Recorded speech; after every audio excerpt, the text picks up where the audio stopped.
اللہ کا دیا اب سب کچھ تھا، کسی چیز کی کمی نہیں تھی۔ ایک دن جب دوپہر کے بعد گھر آیا تو سلمیٰ بیگم نے کہا کہ آپ بہت لاپرواہ ہو گئے ہیں، سونے کی یہ ڈلی آپ نے تکیے کے نیچے رکھی اور بھول گئے، ساتھ ہی وہ ڈلی جو تولے کی ایک تھی دے دی۔ اب تمام گزشتہ واقعات مجھے یاد آ گئے جو میں بھول چکا تھا۔ یہ شادی کے بعد پہلی چاند رات تھی۔ اس کے بعد میں محتاط ہو گیا۔ جواد علی کے انتقال کے بعد تمام جائیداد کاروبار سلمیٰ بیگم کے نام تھا۔ ہم نے اب رہائش کلکتہ میں رکھ لی۔ ادھر باقاعدگی سے مجھے ہر ماہ کی چاند رات کو سونا ملتا رہا۔ گو مجھے اب سونے کی ضرورت نہ تھی نہ دولت کی۔ کروڑوں روپیہ میرے ایک جنبش قلم پر بینک سے نکل سکتا تھا۔ سلمیٰ بیگم ایک بہت رکھ رکھاؤ والی نیک دل عورت تھی۔ میں اس کے ہمراہ 2 مرتبہ لندن بھی گیا۔ پھر ہم نے دھرم ٹلہ کلکتہ کی بلڈنگ فروخت کر کے سید امیر علی ایونیو کلکتہ میں دفتر بنا لیا اور وہیں رہائش رکھ لی۔ 1927 میں محمود احمد پیدا ہوئے۔ 2 سال بعد ایک بیٹی خالدہ پیدا ہوئی۔ اس کی پیدائش پر سلمیٰ بیگم اللہ کو پیاری ہو گئی اور ان کے کروڑوں روپے کا میں واحد وارث بن گیا۔ سلمیٰ بیگم کی موت کے بعد سونے کی ڈلیوں کا ملنا بند ہو گیا، جس کی مجھے اب ضرورت بھی نہ تھی۔ بچوں کی دیکھ بھال کے لیے مجھے ایک آیا رکھنی پڑی۔ یہ زیب النساء تھی۔ وہ آہستہ آہستہ گھر کے معاملات میں دخیل ہوتی چلی گئی۔ یار دوستوں نے مجھے کلب ریس کا عادی بنا دیا اور 2 سال ہی میں اس حال کو پہنچ گیا کہ میرا سارا کاروبار تباہ ہو گیا۔ اب مجھے دوسری شادی زیب النساء سے کرنی پڑ گئی تو پھر سے سونے کی ڈلیوں کا سلسلہ شروع ہو گیا، مگر کاروبار کی حالت نہ سنبھل سکی۔ اس دوران میں وقار احمد پیدا ہو گئے۔ کچھ عرصے کے بعد بیوی کے گلے میں رسولی نکل آئی۔ کلکتہ سے دہلی تک بڑا علاج کرایا مگر وہ بچ نہ سکی اور وقار احمد کو 1.5 سال کا چھوڑ کر مر گئی۔ کلکتہ کی آب و ہوا مجھے راس نہ آئی اور میں 3 بچوں کو لے کر اعلیٰ آباد والی کوٹھی میں منتقل ہو گیا۔ کلکتہ کی جائیداد فروخت کر ڈالی اور پھر اعلیٰ آباد میں لکڑی کا کاروبار شروع کر دیا۔ دوسری جنگ عظیم ابھی شروع نہ ہوئی تھی، تب ایک شادی مجھے اعلیٰ آباد میں کرنی پڑی جس سے اقرار احمد پیدا ہوئے۔ مجھے پھر سونے کی ڈلیوں کا ملنا شروع ہو گیا جس سے معقول رقم گھر کے اخراجات کی ہر ماہ مل جاتی تھی۔ جنگ کے دوران کو کاروبار ختم ہو گیا اور پھر بھی گھر کے خرچ کے لیے پیسے مل جاتے تھے، مگر اقرار کی والدہ دائمی دمے کی مریضہ تھی۔ بہت علاج کرایا، لندن بھی لے گیا۔ جنگ ختم ہو چکی تھی۔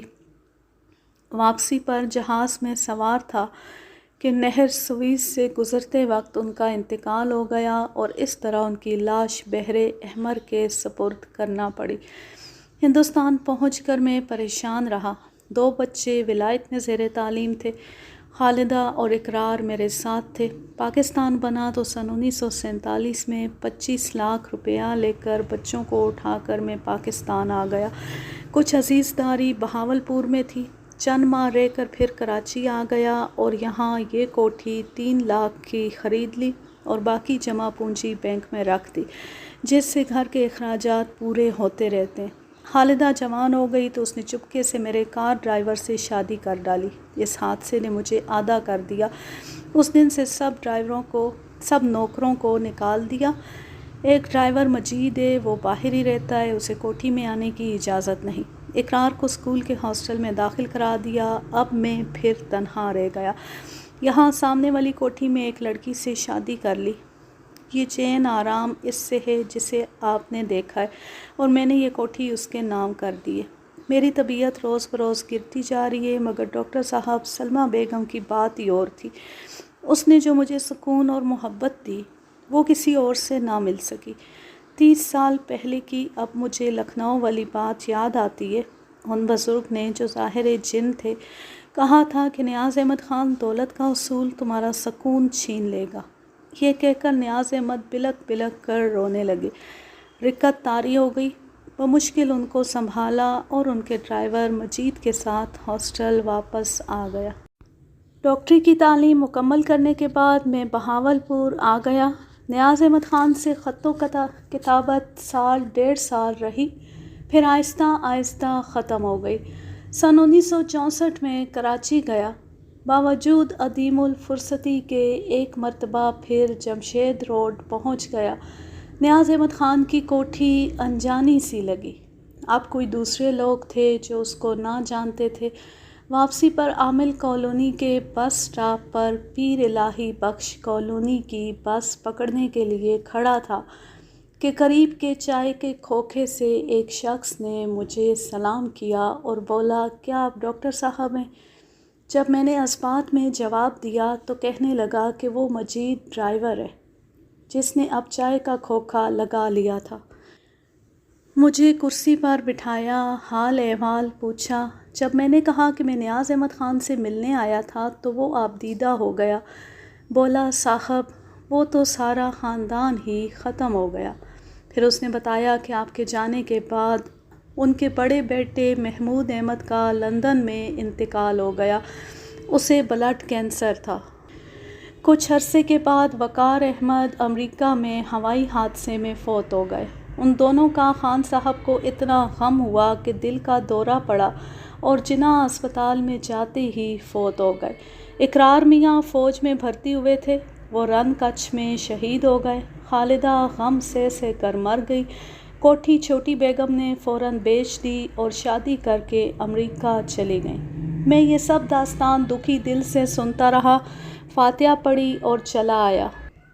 ریٹائرمنٹ کے بعد اپنے پرانے کاغذات اور خطوط دیکھ رہا تھا تو نیاز احمد خان کے خطوط نظر آئے، تو یہ سب واقعات اور ان کی زندگی کے اوراق کھلتے چلے گئے جو آپ کے پیش نظر ہیں۔ ایک حیرت انگیز داستان 30 سال قبل ختم ہو گئی۔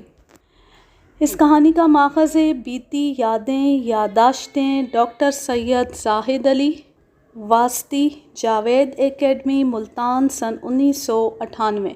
اب میں لیتی ہوں آپ سے اجازت۔ جہاں رہیں خوش رہیں، شاد و آباد رہیں، ہنستے مسکراتے رہیں۔ اللہ حافظ، اللہ نگہبان۔